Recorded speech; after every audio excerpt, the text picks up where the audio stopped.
Bonjour à tous. Alors je suis ici pour vous faire un petit tuto sur une question qu'on me pose souvent.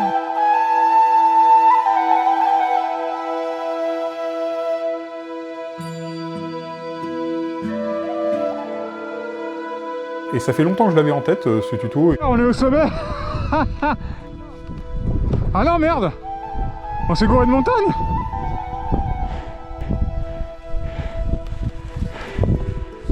On n'est pas au bon sommet, mec. On n'est pas au bon sommet. C'est d'autant plus important que je vous fasse cette vidéo, parce que mon point de vue sur le sujet, il a évolué au fil des ans. Donc quand même, je préfère le répéter, mais à la base, je suis pas vététiste, je suis montagnard. Elles sont cheloues ces traces quand même, non? Je suis un alpinisme, j'arrive, je vois ça, tu me demandes ce que c'est.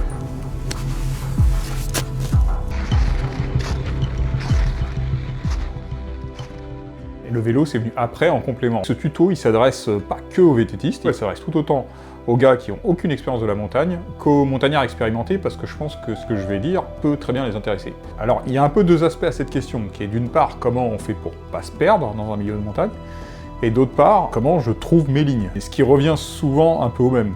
On les contourne. Non, je suis pas d'accord du tout. Seule option pour moi, ce serait l'arête, vraiment en dessous là. Ma particularité, vous le savez, c'est de trouver des lignes dans les endroits les plus sauvages possibles, donc par définition des endroits qui sont un peu paumatoires.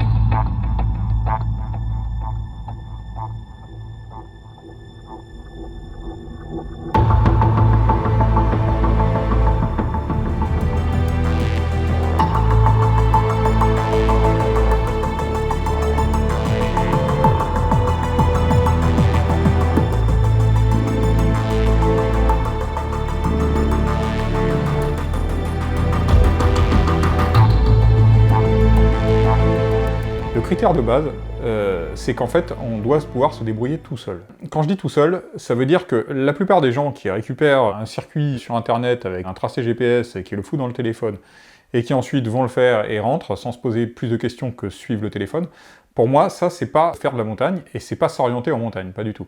C'est même se mettre en situation de risque, parce que ça veut dire que le jour où ton téléphone, il fonctionne plus, ou il a un bug et il a plus de batterie... Bon, le GPS est un peu imprécis là. Il a fait des aiguilles de l'espace.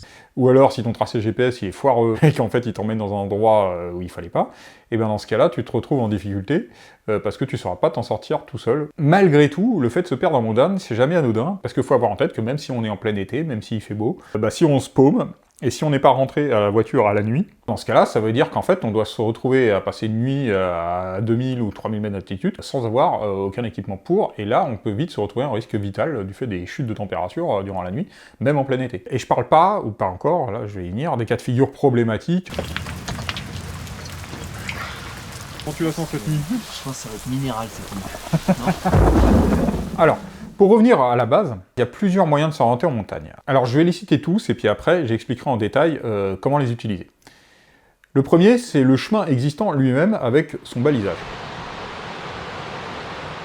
Le deuxième, c'est la carte. Alors quand je parle de carte, je parle d'une vraie carte topographique, notamment les cartes IGN qu'on a en France et qui sont les meilleures du monde, on peut se le dire. On a fait ça en France mieux que tous les autres pays et de loin.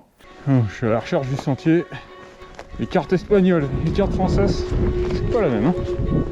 Et on a ensuite tout ce qui est du domaine applicatif, c'est-à-dire, là je regroupe tout en même temps, c'est-à-dire GPS, téléphone avec appli GPS. Soit on essaye de continuer vers là, en espérant que c'est le début de ça, quoi. Ça c'est une barre rocheuse, c'est pas un chemin. Ou téléphone plus montre connectée. Je vais y revenir sur tous ces sujets, sachant que sur le dernier sujet, le sujet du GPS et tout ça, j'étais farouchement opposé il y a quelques années, et j'ai un peu changé mon point de vue, je vais vous en parler. Et le quatrième élément, c'est le topo. Alors quand je parle de topo, ça peut être des bouquins de topo en montagne, ou un topo sur internet, et c'est pas forcément un topo avec une trace GPS. Un topo, c'est une description d'un itinéraire. C'est là qu'il faut pas se gourer. J'ai l'impression qu'il y a une trace à droite, mais je suis pas sûr. La première chose à faire, qui semble pourtant fondamentale, mais ça coûte rien de le dire, c'est de prévoir son itinéraire. C'est-à-dire, on va pas à la montagne au hasard, on va pas garer la bagnole et se dire « Ah bon, bah tiens, je monte et on verra bien où ça mène ». Quelqu'un de très à l'aise peut le faire dans une démarche volontaire pour aller explorer, mais surtout pas quelqu'un qui connaît pas la montagne. Là, c'est la dernière chose à faire. Donc voilà, la première chose, c'est de préparer son itinéraire. Là, effectivement, là, ça a l'air assez raide, mais je pense qu'il y a... Enfin, tu vois, c'est trompeur. Et par la gauche du pic... C'est raide, là. Oh, c'est une falaise, à mon avis. Donc préparer son itinéraire, ça veut dire savoir où on va, dans quel secteur, combien de temps ça va prendre, quel dénivelé on va faire. T'analyses quoi là? Voilà, c'est rocher. Parce qu'il faut aussi adapter son itinéraire à ce qu'on est capable de faire. Moi j'ai vu des gens complètement à la ramasse en montagne parce qu'ils s'étaient engagés dans un truc 1000 fois trop grand pour eux, et ils avaient aucune notion de carte ou d'orientation, et ils n'avaient pas compris qu'en partant faire ce tour-là, et ben en fait, ils allaient forcément jamais y arriver. Vous voulez qu'on vous aide, madame? Je sens que vous voulez qu'on vous aide. Attends, donnez-moi vos bâtons. Et à un moment, quand tu dois faire demi-tour, il faut savoir où faire demi-tour, quand faire demi-tour, surtout si tu as des cols à remonter, d'autres obstacles qui viennent se rajouter en fait par la suite, quoi. Alors préparer son itinéraire, ça sert aussi à adapter son matériel, c'est-à-dire que fonction de l'itinéraire qu'on va faire, si on va à des altitudes assez hautes, jusqu'à 3000 mètres par exemple, et ben on va commencer à prendre d'autres types de vêtements, parce que même en plein été, il peut y avoir des températures très basses à haute altitude, où on peut aussi être amené à devoir prendre du matériel pour la glace ou la neige, même sans faire de course alpi, mais au cas où il y a un névé qui barre la route à un endroit crucial. Ça sert aussi, fonction de la longueur, à définir la quantité de bouffe qu'on va prendre, d'eau qu'on va prendre. Les protects, t'as tout? Casque? Oui. Duvet, doudoune. T'as ton tapis de sol aussi, matos de rep, matos de survie, tu l'as pris. Bouffe, on a ce qu'il faut, micro-purge, ouais. Drone. Oh bah allez, go. C'est parti. Donc en fait, ça sert à tout un tas de choses, évidemment, préparer son itinéraire. Et j'oubliais l'élément principal, qui est aussi que cet itinéraire-là, même si on est à plusieurs, le principe c'est de le laisser à quelqu'un qui ne fait pas la sortie en montagne avec nous, qui pourra éventuellement déclencher les secours s'il n'a pas de nos nouvelles quand la nuit est tombée. Je parle de la phase de préparation, et ensuite je vais expliquer ce qui se passe quand on est sur le terrain. Donc moi, comment je prépare mon itinéraire? Ce que j'adore faire, moi, c'est utiliser les cartes, j'utilise quasiment que ça. Là, l'itinéraire en vert, en fait, il faudrait continuer la crête, prendre cette pente qui est à peu près la même inclinaison, c'est une inclinaison limite en vélo, prendre l'épaulement, parce que je trouve que les cartes top 25 IGN en France, c'est les cartes qui sont 25 millièmes, ça veut dire qu'un centimètre fait 250 mètres, c'est les cartes les plus précises qui soient. Alors dans certains coins du globe, on a des cartes encore plus précises sur des massifs montagneux très connus, mais c'est très très rare. Et de toute façon, les top 25 IGN, ils ont pour particularité de donner une quantité d'infos, mais phénoménale, quoi. C'est-à-dire qu'on sait tout, on peut se représenter mentalement toute la montagne dans la tête, rien qu'en voyant ça, quand on a l'habitude. Donc en fait, le plus simple pour quelqu'un qui veut progresser vite, apprendre à progresser vite en montagne, c'est d'apprendre très vite à lire ces cartes-là. Alors, un petit cours de lecture de cartes accéléré, très accéléré, hein. Le fond de carte. Quand c'est du blanc, ça veut dire que c'est soit des petits pierriers, soit des alpages, grosso modo. Après, si on part sur des trucs comme ça veut dire que là, c'est des terrains plus végétalisés, avec des hautes herbes ou des rhododendrons, un truc comme ça. Et ensuite, les sapins, les forêts sont marqués, sont très bien identifiés en vert foncé. À l'inverse, là, quand il y a des petites traînées noires comme ça c'est des gros éboulis. Donc ça veut dire que c'est des pierriers massifs. Et là, on aura le choix entre les cailloux blancs qui n'ont pas l'air mal, ou les cailloux noirs, qui sont plus vieux et méchants, mais dans lesquels il y a une trace. Quand c'est du blanc pur, c'est de la neige permanente, notamment les glaciers ou les gros névés. Bien évidemment, le plus essentiel sont les courbes de niveau. Vous voyez, chaque courbe, c'est un isoniveau, c'est-à-dire qu'en fait, vous restez à la même altitude si vous vous baladez sur cette courbe. Toutes les courbes sont espacées de 10 mètres sur les cartes IGN, et donc vous avez une courbe plus épaisse tous les 50 mètres. Tous les itinéraires marqués en rouge, c'est vraiment les gros itinéraires balisés, c'est pas forcément les GR. Tous les sentiers sont marqués en noir, de base. Et vous voyez que le rouge recouvre le noir, donc tous les sentiers sont marqués par des pointillés noirs.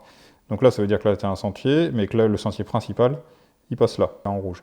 Quand la ligne du sentier, elle est en pointillé long, comme ça veut dire que c'est un sentier pédestre. Ensuite, à l'inverse, quand la ligne, comme celle-ci, là, elle est pleine, noire, ça veut dire que c'est une piste, qui est potentiellement prenable en voiture, ou souvent en 4x4 quand même. Les vraies routes prenables en voiture, c'est les doubles traits blancs. Après, attention, quand il y a des pointillés rouges sous forme de points, vous voyez, là, ici, c'est des points qui sont tracés par-dessus. Ça veut dire que, en fait, le sentier est difficile, raide, qu'il peut y avoir des bouts d'escalade, ou alors qu'il n'est pas évident à suivre. Donc, méfiance quand il y a des pointillés comme ça.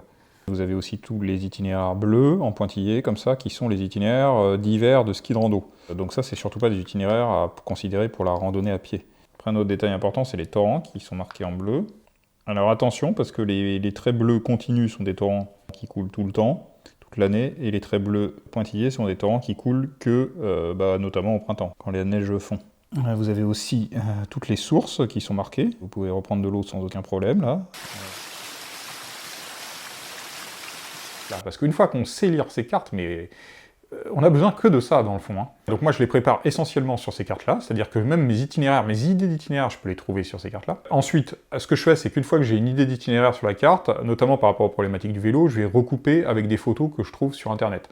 Parce que le problème, c'est que sur la carte, on voit pas forcément la taille des blocs, enfin il y a des éléments quand même qui restent à préciser. Et du coup, je vais trouver des topos, si j'en trouve, sur l'itinéraire, sur le sommet. Pour quelqu'un qui fait que de la rando, ça peut être intéressant d'aller, par exemple, visualiser le point clé de la rando. Je pense par exemple à, je sais pas, s'il y a un raidillon où il y a un peu d'escalade avant d'atteindre un col, ou une crête un peu technique, ça peut être bien de visualiser en photo pour savoir si soi-même, on a le niveau de passer à un endroit comme ça. Donc c'est très important de recouper du coup avec des vrais topos. Maintenant, avec Internet, on est omniscient, quoi. On peut quasiment déverminer tout le sujet avant d'y aller. Alors je ne recommande pas du tout, par contre, toutes les cartes de topographie 3D type FatMap et tout ça, parce que, alors oui, c'est stylé, on a l'impression de pouvoir planifier sa rando en 3D, machin, tout ça, mais en fait, du point de vue de ce que ça apporte comme info, c'est le néant. Et ça apporte même plutôt un faux ressenti, puisque forcément les modèles 3D sont lissés, on voit mal les falaises ne ressortent pas bien, voire pas du tout sur ces modèles-là, on a l'impression que les montagnes sont plus lisses, sont plus uniformes qu'elles ne le sont, et puis on peut se faire des fausses idées sur la raideur, l'exposition et tout ça. Sachant qu'en montagne, le sujet est très simple, si on a une barre rocheuse de plus de 3 mètres, qu'on n'est pas à même d'escalader ou de désescalader, et on est bloqué. Ah, ça passe pas, Titouan. Il y a 8 mètres de vertical, là. Et une barre rocheuse de 3 mètres, il y en a partout, quoi. Non, c'est pas sur la carte. Elle est pourrie, la carte. Évidemment, pour ceux qui ont un GPS, ils peuvent très bien récupérer une trace GPS pour essayer de la suivre, mais je vais y revenir. Ensuite, une fois qu'on est sur le terrain, il y a des zones de montagne où c'est extrêmement bien indiqué, il y a des panneaux indicateurs avec des durées. Alors les durées, par contre, ça, surtout ne pas s'y fier. Selon la zone de montagne, selon le parc national, selon le gars qui a défini la durée, il y a des durées qui sont complètement surestimées, c'est-à-dire qu'il va y avoir marqué pour aller au lac du machin 4 heures, alors qu'en vrai vous allez mettre 1h30. Donc là, ça peut vous démoraliser, voire vous empêcher de faire une rando, alors qu'en fait, vous auriez très bien le niveau. Et dans d'autres secteurs, notamment dans certains secteurs des Alpes, il y a des durées, faut être trailer pour les tenir, quoi. Donc ne pas se fier à la durée, il faut se fier à la carte. Et quand on a l'habitude de lire la carte, on sait très bien quel temps ça va nous prendre. Donc voilà, la première chose, c'est les panneaux, vaut mieux pacifier plus que ça. Et même, il arrive que sur certains secteurs, il y a des conflits entre les locaux, les exploitants de je ne sais quelle zone de montagne, tout ça, avec les panneaux peuvent avoir été coupés, ça arrive assez souvent. Voire même orientés dans les mauvaises directions. J'ai déjà vu ça aussi. Non, je te la mets droite. Dans ce sens-là. Donc ce n'est qu'une indication relative. Par contre, une indication beaucoup plus fiable, c'est les marquages qu'il y a sur les rochers, notamment les marquages de GR. Alexis, je crois qu'on s'est trompé de route, on est en Pologne. Souvent en France, les sentiers principaux sont bien balisés, notamment quand vous vous posez une question, c'est-à-dire que vous dites peut-être à gauche, peut-être à droite, là je suis pas plus très bien sûr, le sentier est pas si clair que ça. Prenez le temps de repérer un marquage autour de vous. Parce que si vous êtes sur un GR, il y a très forte chance qu'à un point un peu obscur, il y ait un marquage visible. Ça, c'est quand même une des règles de base en orientation en montagne. Même si on est pressé par le temps, même s'il y a l'orage qui commence à gronder ou que sais-je, prends le temps. Parce qu'ensuite, une fois qu'on s'est paumé, là, on va gaspiller un temps et une énergie folle. Il faut pas qu'on se paume au début. Parce que là, c'est nuit noire. Il faut bien que je mémorise le truc. Là, ça commence direct. Si jamais on arrive à une épingle, c'est qu'on s'est gouré. Donc prendre le temps quand on n'est pas sûr, et dès qu'on n'est pas sûr, on s'arrête.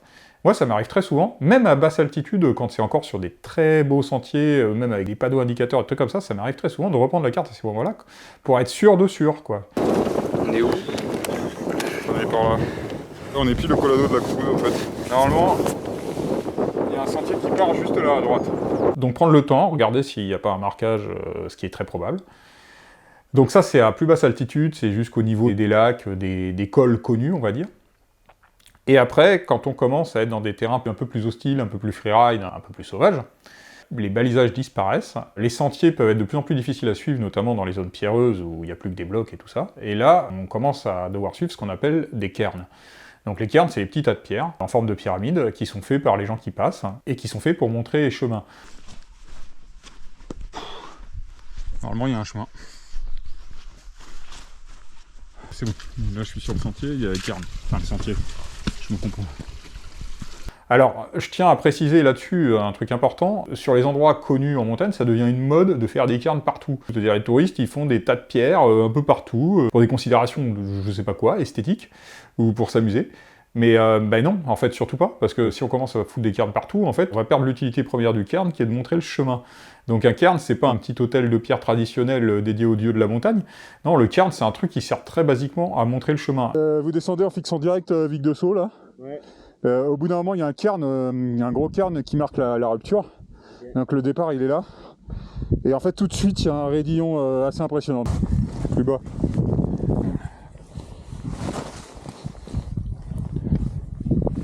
Et le principe premier d'un cairn, c'est qu'il ne faut pas qu'il y en ait plus d'un en visibilité. C'est-à-dire qu'en gros, quand vous êtes sur un itinéraire, parce qu'on ne parle plus de chemin là, s'il y a besoin d'avoir des cairns, on est plutôt sur un itinéraire, et duquel il ne faut pas s'écarter. En fait, au moment où vous atteignez un cairn, il va falloir repérer le cairn suivant. Et dans ce cas-là, il faut souvent même s'arrêter pour essayer de voir, parce que les cairns, il n'y en a pas forcément tous les 5 mètres, hein, ça peut être beaucoup plus loin, il faut, ah bah oui, la crête là-bas, je repère un autre tas de pierres, et puis bah, du coup, je vais me déplacer de ce tas de pierres à cet autre tas de pierres. Donc quand tu n'arrives plus à suivre les cairns, en fait, tu vas au plus logique. À l'intuition, tu avances 200 mètres, et tu regardes attentivement. Et là, si t'es pas trop mauvais, bah tu trouves un autre cairn. Ah bah c'est exactement ça, regarde. Il est là l'autre cairn. Tu vois, on le voyait pas là-bas. Donc là, je m'adresse vraiment à ceux qui connaissent pas trop la montagne, mais des cairns et des itinéraires cairnés comme ça, il y en a partout. C'est-à-dire quasiment n'importe quel sommet dans n'importe quelle montagne, il est cairné. C'est-à-dire que l'itinéraire principal est balisé comme ça. Alors des fois, ça peut être plus ou moins bien indiqué, c'est-à-dire qu'on peut avoir le beau tas de pierres bien visible, ou des fois, c'est juste 2 pierres empilées, quoi. Et il y a même des fois où ça peut être une pierre mise à la verticale, et on peut commencer à se poser des questions. J'arrive vraiment pas à suivre le sentier, c'est un truc de malade. Enfin, il n'y a pas de sentier, il y a des cairns, mais par-ci par-là et encore, tu vois. Tu vois ça. Est-ce que c'est un cairn ou est-ce que c'est un rocher planté là, bizarre? Donc il faut un certain savoir-faire visuel, en fait, pour repérer les cairns. Bon là, ils sont pas lourds, les cairns. Hein. T'as une pierre posée sur les rochers. Ça s'éclaircit en haut. Tu vois, ça c'est un cairn. Un cairn ariégeois. T'as juste une pierre. Si la pierre elle est pas logique, c'est un cairn. Cairn ariégeois. Comme ça au moins, pas beaucoup de touristes ici. Ou aussi simplement avoir une sorte d'intuition de où ça va passer pour savoir où regarder. Et des fois on peut se poser la question, est-ce que c'est bien un cairn ou est-ce que c'est pas 2 pierres empilées de façon un peu aléatoire? Tu crois que c'est un cairn celui-là encore? Lui, ouais, c'est un cairn, il y a un deuxième rocher à côté. En fait, mais il faut le voir de ce côté-là. C'est un cairn qui fonctionne que à la descente, quoi. Attends, c'est quoi? Ouais, c'est vachement plus clair maintenant, mais après, il y a l'expérience qui parle, quoi. Mais néanmoins, c'est un indicateur ultra fiable, et notamment s'il y a des passages vraiment clés, c'est-à-dire qu'il y a une barre rocheuse où il n'y a qu'un seul passage qu'il faut prendre, si on est sur un plateau et que d'un coup la pente devient ultra raide et qu'il n'y a qu'un passage précis à prendre, bah... Sur la peinture... Je vais t'expliquer un putain de piège qu'il y a normalement. C'est que là, il faut vraiment regarder là et voir où est-ce qu'il y a le passage vu du haut. Ah, oui. Tu vois, parce que tout se ressemble. Donc là, il y a un cairn. C'est pour ça qu'il est gros d'ailleurs là. Ouais. C'est pour repérer l'attaque. Bon attends, suis-moi parce que je vais essayer de trouver la ligne directement. Attention, c'est une falaise tout droit.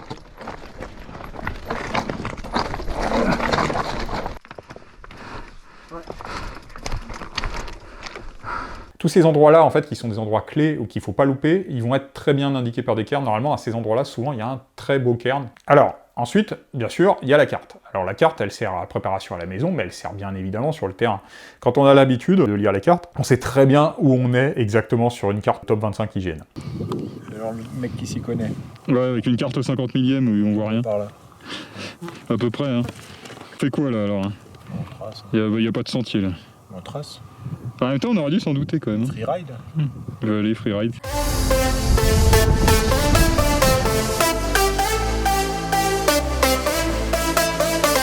En montagne, on n'est pas dans un désert, il y a plein de repères partout. Falaises, des ruisseaux, cascades, un col en face, enfin voilà. Quelqu'un qui a un poil de l'expérience, il sait très bien où il est. Alors maintenant, on peut coupler une appli cartographique à la géoloc. Ah, c'était ici le truc qu'on se demandait, Alex. Et on est où? On est là. Ah, on n'y est pas du tout, d'ailleurs. Ouais, il y a une grande traversée là à faire. Ok. Sans parler de tracé GPS, c'est-à-dire qu'en gros, on peut avoir ces cartes IGN sur le site Géoportail.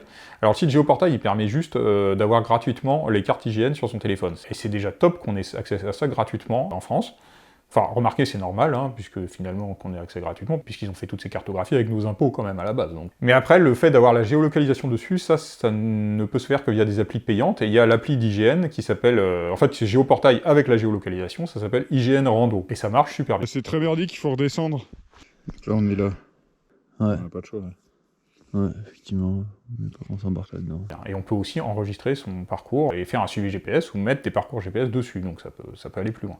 Mais normalement, pour quelqu'un qui a un peu l'habitude, Avoir juste la cartographie plus son point de géoloc, normalement, t'as vraiment tout ce qu'il faut, quoi, en fait, il n'y a pas besoin de plus. Donc là, maintenant, je vais commencer à parler du GPS. J'aime pas du tout.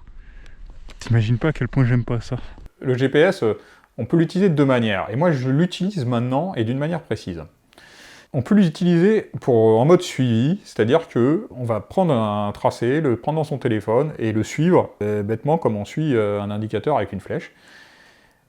Et ça, je ne le recommande absolument pas, c'est même catastrophique, parce que en fait, en termes d'orientation, c'est l'inverse de l'orientation. Parce qu'en fait, on a les yeux rivés à son téléphone, on fait que suivre les indications qui nous être dites, et on fait pas attention à l'environnement. Alors que le critère premier pour s'orienter en montagne, c'est de faire attention à l'environnement, et de prendre des points de repère, de repérer par où on est passé, de voir quelles sont les difficultés, de les anticiper. Le sommet est là-haut. Mais je suis peut-être gouré, il y a peut-être un couloir à droite qui passe. C'est surtout pas d'être le nez collé à son écran, parce qu'en fait, on est totalement dépendant de ça pour s'orienter, et s'il y a le moindre problème, on se retrouve totalement démuni. Sans parler du simple fait qu'il faut que l'itinéraire soit bon, l'itinéraire GPS. Pour peu que ce soit pas un truc sur un sentier balisé et tout ça, il peut très bien avoir été fait par un mec qui est ultra fort, et qui va passer par des endroits dont vous pourrez jamais vous sortir, vous. Si le mec, à un moment, il a des escaladés sans corde, une falaise de 15 mètres... Et si tu peux traverser jusqu'à la grosse marche, pour moi c'est gagné là. Et que vous avez fait 1000 mètres de descente avant, et que vous vous retrouvez coincé en haut de cette falaise de 15 mètres, et que vous savez pas faire ça, vous n'avez plus qu'à remonter vos 1000 mètres. Donc gaffe, vraiment gaffe aux itinéraires que vous pourrez récupérer de n'importe où sur Internet. Par contre, moi du coup, je l'utilise d'une autre manière, le GPS, c'est-à-dire je l'utilise pour le retour. Alors je m'explique. Souvent, j'ouvre des lignes, surtout sur les hauts sommets, quand on se retrouve à haute altitude, on va plus forcément suivre les itinéraires officiels, voire même les sentiers, ou même de toute façon, ça se peut que je veuille faire des montagnes où il n'y a pas de sentier. Donc dans ce cas-là, en vélo, l'itinéraire, non seulement il soit accessible pour y monter et descendre, mais il y a d'autres contraintes de type de rocher, du fait que ce soit passable à vélo, qui fait que l'itinéraire est encore plus précis souvent sur la montagne. La carte là, elle fait flipper sur le couloir. On voit strictement rien. Bon, la carte ne nous aidera pas. Pas plus. Et donc tout ce travail sur l'itinéraire de savoir par où je vais passer, je le fais à la montée, c'est-à-dire que je vais pas monter comme un bœuf tout droit sur une montagne, je vais essayer de prendre l'itinéraire que je vais faire à la descente. Et déjà, à la montée, je vais déjà repérer comment ça va se passer à la descente.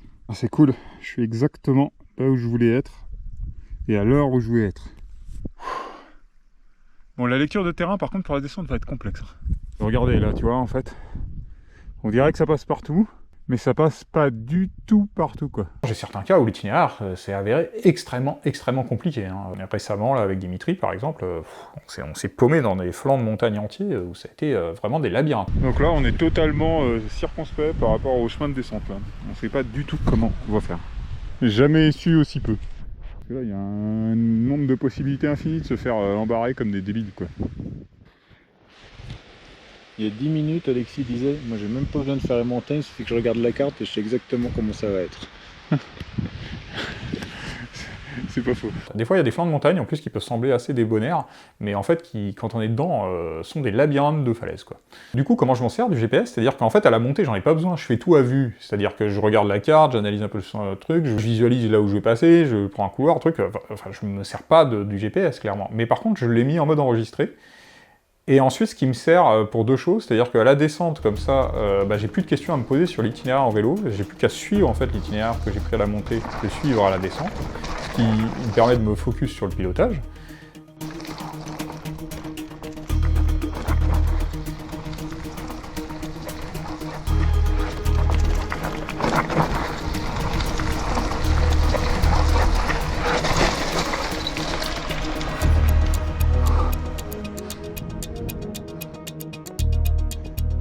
Et c'est aussi dans un but de sécurité, c'est-à-dire qu'en montagne, la météo, elle peut changer très vite.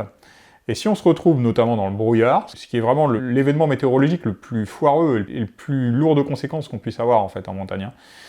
Tu vois, c'est ce que je dis avec le brouillard, on peut très bien se tromper totalement de vallée, quoi. Faut aller vers le nord. Ah ouais, on a la passe de Los Garcias, c'est ça. Et du coup, si on se retrouve en brouillard, ça me permet de reprendre l'itinéraire tranquillement, sans me poser trop de questions. Dimitri est en train de brancher le GPS, parce que comme vous le voyez, on commence à être vraiment dans le brouillard. Donc, 2 GPS. Un sur le Garmin, un sur Strava au téléphone. Sécurité. Donc j'utilise le GPS de cette façon-là. Alors j'ai pas parlé d'un dernier moyen, mais qui est vraiment un peu plus anecdotique, mais je tiens quand même à le mentionner, parce que ceux qui utilisent ça en montagne, ils vont pas forcément penser à s'en servir, alors que en fait c'est ultra utile. Bon, il y en a qui vont lever les yeux au ciel quand ils vont voir de quoi il s'agit.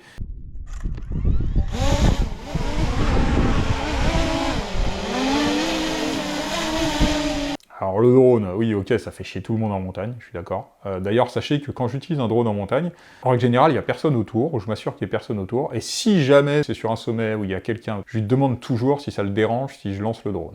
Parce que moi-même, quand je suis en montagne, j'ai pas envie d'avoir un appareil qui vole au-dessus de ma tête, surtout avec une caméra, enfin donc je conçois très bien que ce soit chiant, donc je fais en sorte que ça dérange pas les autres, quoi. Mais du coup, moi souvent j'ai un drone dans le sac.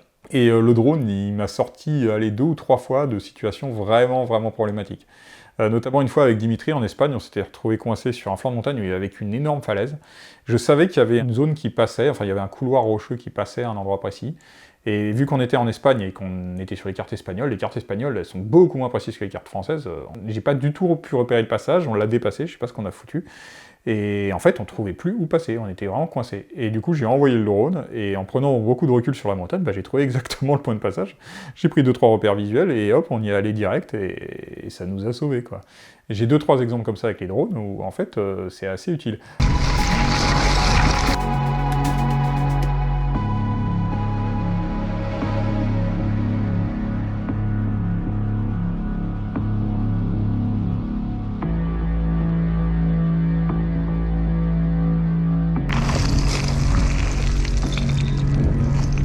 C'était où? C'était à gauche, hein, je crois. Pas se gourer. T'as vu comment on se gourre facilement, là, déjà? Bah, je pense qu'on est... Ah, tu crois que c'est celle-là? Ouais. Bah, de toute façon, on va couper, hein. C'est piégeux, hein. Je me demande si on n'était pas beaucoup plus à gauche. Ça peut très bien servir aussi de reco, à repérer par où passer à la montée, sur des endroits vraiment complexes.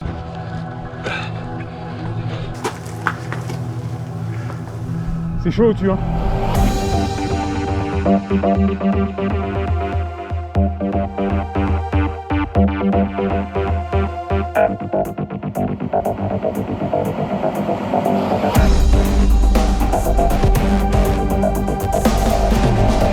Maintenant, je vais vous parler d'une évolution vraiment majeure que j'ai faite récemment. Moi, tout revient à la carte. C'est-à-dire que j'ai une carte sous les yeux.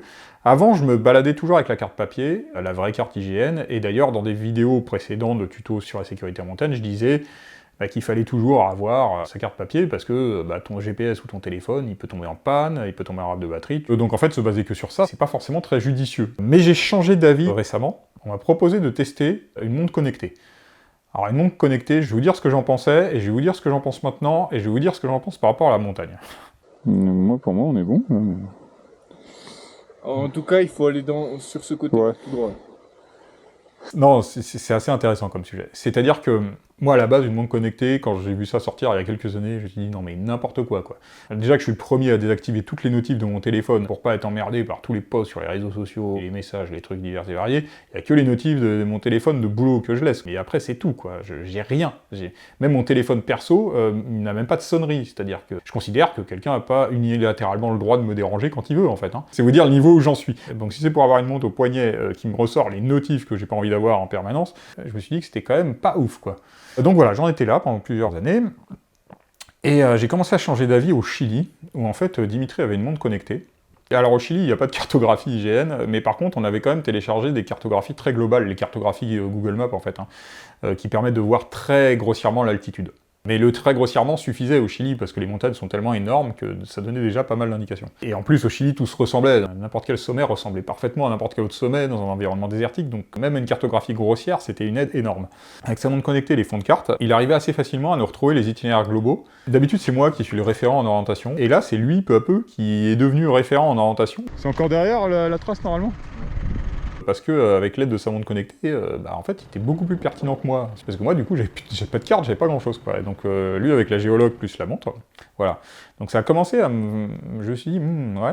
En fait, à la base, ce que je voulais faire, c'est que je voulais avoir un fond de carte IGN sur la montre, ce qui n'est pas si simple.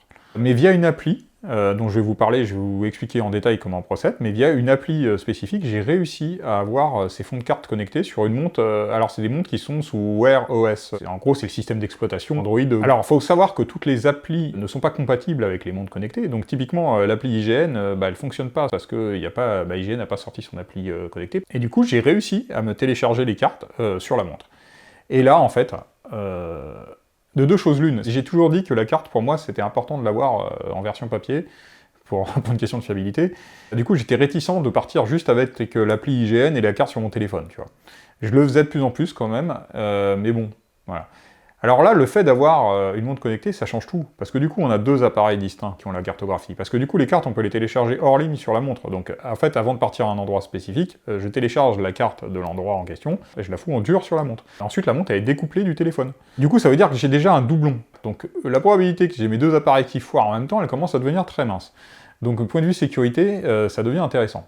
Mais ce qui devient intéressant de ouf, par contre, c'est que, en fait, on a la carte tout le temps. C'est-à-dire que même sans suivre un parcours GPS, parce que vous avez compris que ça, je le faisais pas, on peut le faire avec une montre connectée, c'est encore plus pratique du coup. En fait, en permanence, je peux avoir en une fraction de seconde la carte sous les yeux. Bon, allez, c'est parti. Du coup. Ouais, c'est bon. Tu vois, quand je disais que j'ai besoin de la montre, c'est que là, il y a un sentier qui passe. Là, on voit exactement si on y tue ou pas. Alors que d'habitude, c'est super relou, parce que soit il faut sortir la carte de son sac et la déplier, ce qui est ultra chiant, surtout s'il y a du vent, voilà, enfin ça nécessite de s'arrêter. Soit avec le téléphone, c'est pareil, ça nécessite de s'arrêter, de sortir le téléphone de sa poche, de le déverrouiller, enfin c'est chiant. Et du coup, on la sort pas aussi souvent qu'on devrait, parce que c'est plein de fois où on a des petites hésitations, et puis on se dit, allez, je vais pas sortir la carte pour si peu, et puis on va faire comme ça. Mais avec la montre connectée, un simple geste du poignet, la montre s'allume, et vous avez la carte sous les yeux, et en plus avec votre point de géolocalisation dessus. Alors c'est quasiment triché, parce que ça devient trop facile. Mais en fait c'est jouissif, parce que vous avez vraiment l'impression d'être augmenté, et d'avoir la cartographie intégrée sur votre corps. Cette sensation-là, franchement, c'est génial. Et donc maintenant, je commence à ne plus sortir qu'avec ça. Alors pour ceux qui veulent la rêve de la montre, je vais la mettre en dessous. Celle-ci, c'est une Mobvoi TicWatch Pro 5. J'ai aucune commission sur des ventes ou quoi que ce soit. Je vous donne ces infos parce que, pour moi, ça a été un peu la révélation de ces derniers mois. Je vous en fais profiter, tout simplement. Et je vais vous donner en plus des astuces pour pouvoir vraiment avoir les cartes IGN au poignet, ce qui est pas si simple, ce qui m'a pris une journée entière à trouver, je vais vous le dire en 5 minutes, donc profitez-en. Ça passe là-dedans. Bon, ici, on dirait juste une grosse falaise. Hein. Parce que ça remonte vraiment beaucoup. C'est pas censé être si raide que ça, normalement. Normalement, c'est moins raide que ce qu'on vient de faire. Tu te bases sur ce que tu vois. Moi, je me base sur ma montre. On compare et la montre, elle dit que c'est pas raide. moi je vois juste une grosse falaise. Hein. Moi aussi, je vois une grosse falaise, mais...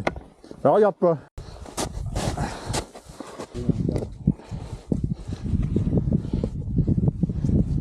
Tu vois qu'elle est beaucoup moins raide, cette pente.